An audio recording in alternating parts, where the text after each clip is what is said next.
Technology education. While at MSU, David was a member of the track team and was recognized as an All-American in the hammer throw. Please welcome Mr. David Phillips.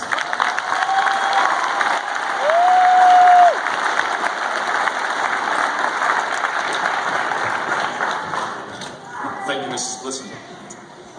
I have to admit I made a mistake here. When I ran through my speech this morning, I realized I forgot to picture the crowd and the teachers and staff who would be around. If I could ask everyone except the students to make their way to an exit, I'll have one of them grab you when I'm done and we'll continue on from there.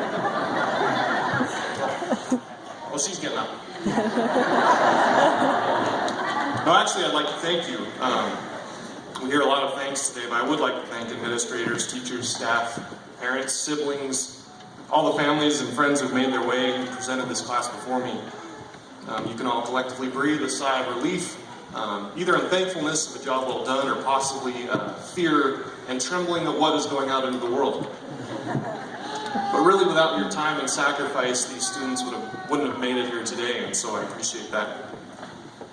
And so students, class of 2017, tiny but mighty. I have to admit, as I was looking out here, I have to say congratulations, and I remember some gym class days with all of you. I'm very glad all of you dressed out today. Randy especially. There was some problem students here. I was a substitute teacher for about a semester, and it was quite a job to get the students to dress out, so I appreciate that today. But today I want to speak to you as one who's not as far removed as you might seem. It was only 9 years ago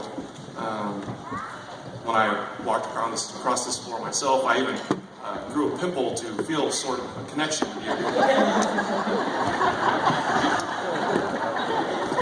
When Kobe Owens actually came to my wilderness cabin and asked if I'd leave my hermitage for a day to speak to them, I agreed. I asked only if I could keep the beard.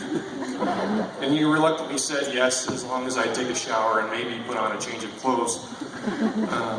I obliged to that, so I had to borrow the clothes. No, it doesn't seem long ago at all that I was here in the same place that you are today. When I hear it spend 9 years, it really doesn't seem possible.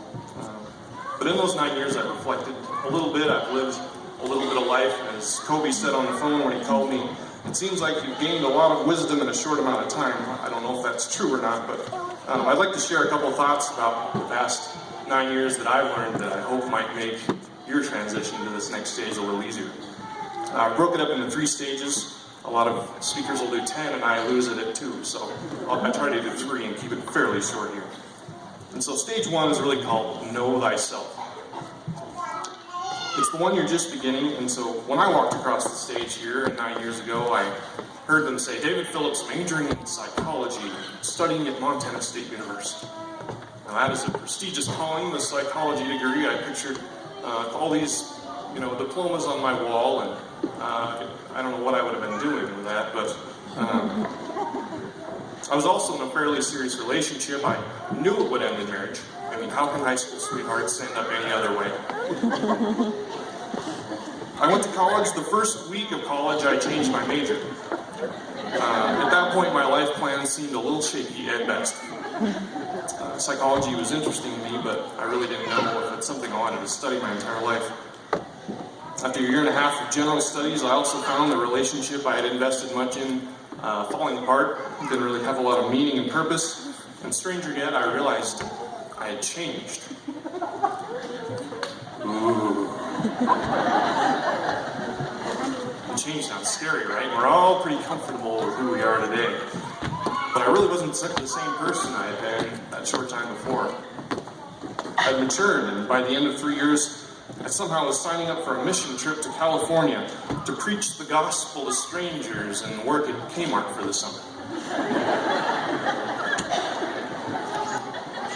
Now, this might have been due to working for Neil Owens the previous summers before, and it sounded just good enough that he might not ask too many questions about me coming back the next summer. But really, after 3 years, my life plan had changed. I was single and off doing things I had never really imagined. But during this time, and the big takeaway I want you to realize from stage 1 is that you need to start to begin to know yourself, know who you are. Now, this is really a lifelong endeavor, but Take some time over the next few years, a few moments, a minute here or there, maybe an hour, which I know is a long time of concentration, to think about who you are and what has brought you to this place. I'll help you with the first step, and a starting point is that you are all good. You're all good. No, you don't act good all the time. I have several witnesses we can bring to the stand here to attest to that. But no, because of you being human, you're good. You all have a gift to give to the world because of who you are. You're not replaceable. You have traits and qualities, wisdom and knowledge that are really non-repeatable. And that goodness that you have is meant to be shared and given to others.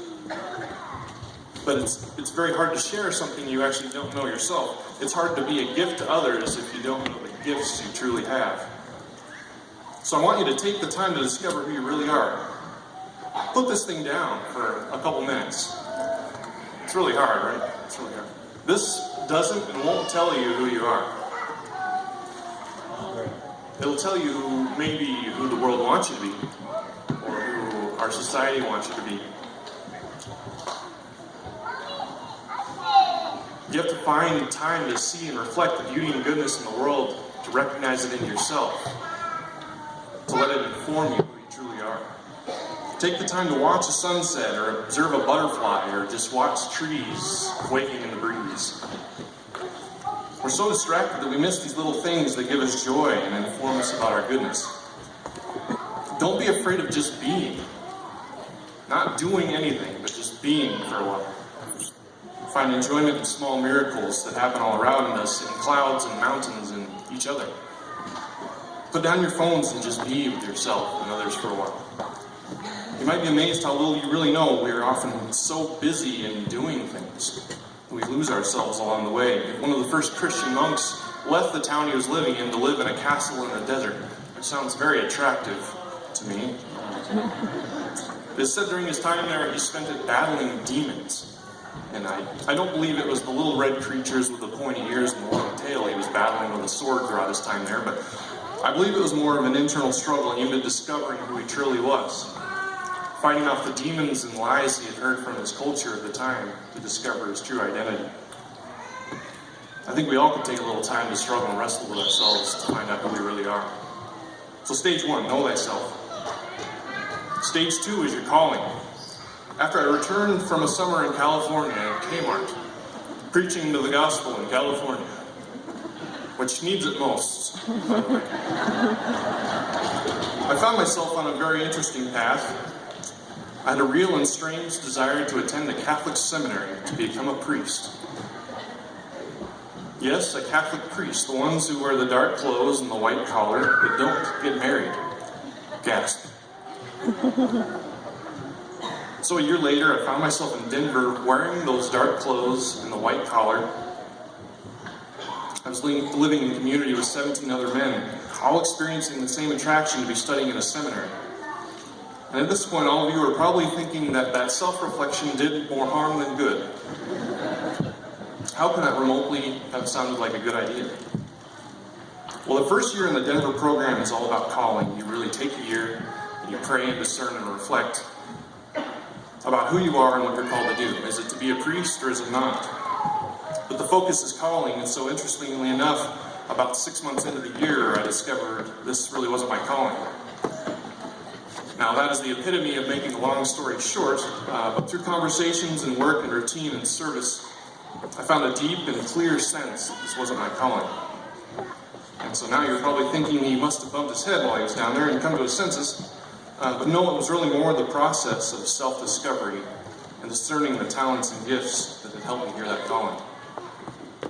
I would also be a fool and a liar to say that this all came about on my own, and stating that it was a Catholic seminary means that somehow God was involved and grace was involved.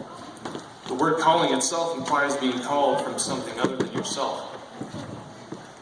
The amazing thing is I believe that God will still lead and call us even when we're not following Him. Do I believe it's much clearer when we do? Yes, but I'm not here to preach that today. You need to begin to develop a sense of calling in your own lives. Some of you are going to college. How many? Yeah. Some of you may be called to something else. Who isn't going to college? Great. Congratulations to everybody. There's a great pressure by our society that says you have to go to college in order to be successful. And it's not true. I want you to know that to be successful, to find true joy, you have to find your calling, whether it be college or not. You have to live what you're called to do. It doesn't matter if you make a lot of money or have status or power, if you're a high-ranking official or someone with a lot of credentials. You're made for a purpose. You may be called to be a teacher or lawyer, chiropractor, truck driver, welder, poet, or actor, or politician. You may need to brush up on your body slamming skills to be the politician.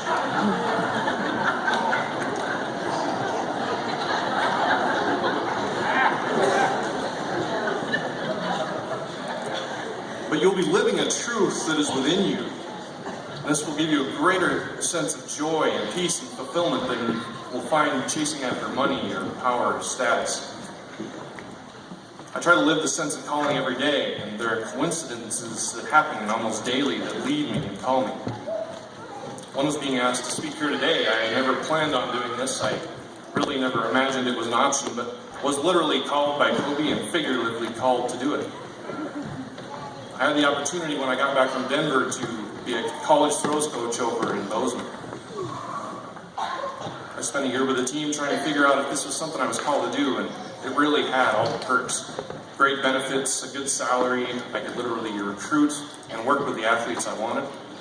I had paid cell phone, paid insurance, traveled during the spring to various places completely paid, but it really didn't resonate with who I was and what I was called to do. There'll be similar instances that happen in your own lives, where an opportunity is presented that just seems right and fits with who you are that day. Take a minute to recognize this as what you're called to do. On the flip side, notice things that you're not called to do that will actually take away from your goodness. The crazy college party you know of but have a bad feeling about is probably a discernment of not being called. The employer who is offering major benefits and money but whose values and morals don't necessarily agree with yours might not be your true calling. You have to begin to listen for and discover this calling in your own lives. Which leads me to stage 3 and the final stage.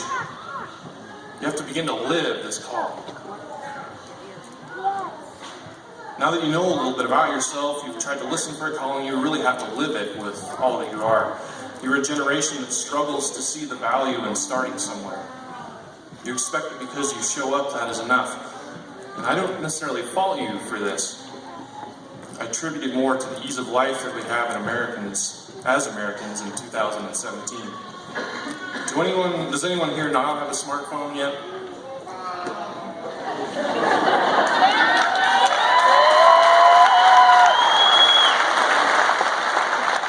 Josh, back with everybody.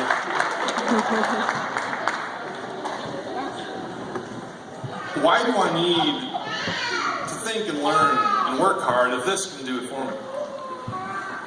Why do I need to discover the world when it's all contained right here? In general, in our generation in the United States, we're not accustomed to hard work, to struggle and suffering. Our grandparents could teach us a lesson or two in this area. Sometimes life is not easy, and I'm sorry for that. You have to be willing to suffer to be successful. Now, I'm not talking about suffering as in you'll have to experience some extreme pain or dismemberment or torturous experience. I'm talking more about working a job for $9 an hour when you want to make 18 at the time.